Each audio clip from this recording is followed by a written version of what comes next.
Hello and welcome to this explainer. Okay, let's dive right into this, because today we're unraveling one of the absolute most bizarre yet fascinating historical mysteries from the annals of natural history. We're going to track the rise and fall of a creature known as the Vegetable Lamb of Tartary. It's essentially a historical detective story that bridges the gap between medieval myth and the birth of modern scientific observation. Can a sheep actually grow on a tree? Now, to us today, that sounds like the punchline to a joke, right? But this wasn't a joke at all. This was a serious, deeply pondered question that captivated the European imagination for centuries. We're going to investigate exactly how some of the greatest minds of their time came to believe in this unbelievable medieval premise, a literal animal-plant hybrid. Just picture this vivid imagery for a second. This is how European writers back in the Middle Ages first depicted this strange creature. They imagined a species that literally just sprouted directly from the earth, hatched from no egg, born from no mother. The idea was, if you cracked open what looked like an exotic gourd, you wouldn't find seeds or pulp inside. Nope, you'd find something rustling, white, and innocent, a soft lamb-like thing winking right up at you. It's a beautiful, if totally absurd image. But how did it even seem scientifically plausible back then? Section 1. The Science of Zoophytes. Ancient Classifications. That brings us to the ancient taxonomy that laid the actual groundwork for this myth, a concept known as the zoophyte. A zoophyte was a category stretching all the way back to antiquity for organisms that displayed both plant and animal qualities. You see, the ancient classification schema, known as the Great Chain of Being, divided the entire world into minerals, plants, animals, and men. But nature is messy, right? And early naturalists needed a category for the things that kind of blurred those lines. Think of things like corals or sea anemones. This ancient concept created a really fascinating philosophical tension. On one side, plants are stationary and inanimate. On the other side, animals are locomotive. They move around and they feel. The great philosopher Aristotle himself actually observed that nature passes so gradually from the inanimate to the animate that the boundary can be incredibly indistinct. However, and this is a huge however, Aristotle firmly believed that land animals could not be stationary. He drew a hard line there. Yet during the Roman Empire and into the Middle Ages, the idea of the zoophyte remained this known if murky quantity. People simply kind of forgot Aristotle's rule about terrestrial animals. Section 2. Travelers and Tall Tales, Hearsay and Legends. Let's see how this builds, because the rumor of the lamb persisted across centuries through travelers' tales rather than actual science. In 1330, a friar named Orderic of Pordenone returns to Europe reporting that he spoke to persons worthy of credit who supposedly saw gourds containing a little beast. A few decades later, in 1357, Sir John Mandeville visually illustrates the lamb for European audiences in his highly fantastical travel accounts.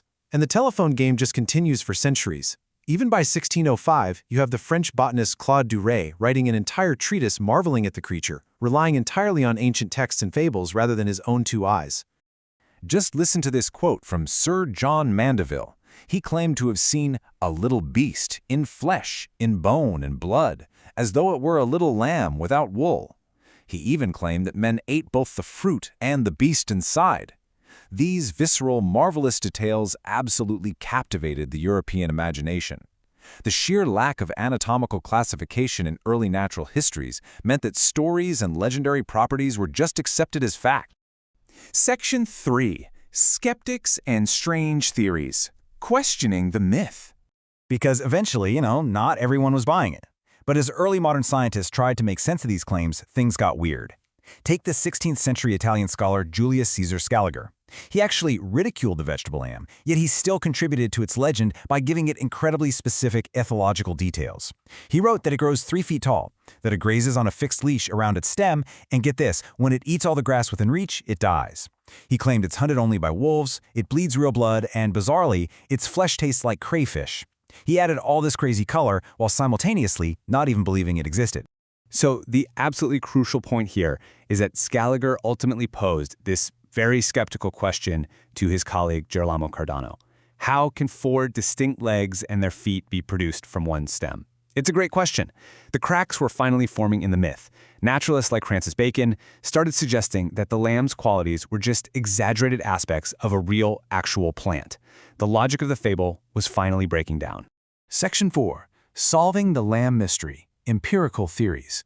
This brings us to the massive paradigm shift that finally solved the puzzle. In the 17th and 18th centuries, preserved specimens actually started arriving in Europe from Tartary, filling up those Baroque cabinets of curiosity. Scientists finally got to look at them up close and personal, leading to three main scientific theories that ultimately debunked the zoophyte once and for all. We have Sir Hans Sloane with the fern theory, Angelbert Kampfer with the caracou pelt theory, and later Henry Lee with the cotton theory. Let's look at each one. First up, the hoax. In 1698, the Irish naturalist Sir Hans Sloane examined a specimen brought over from India.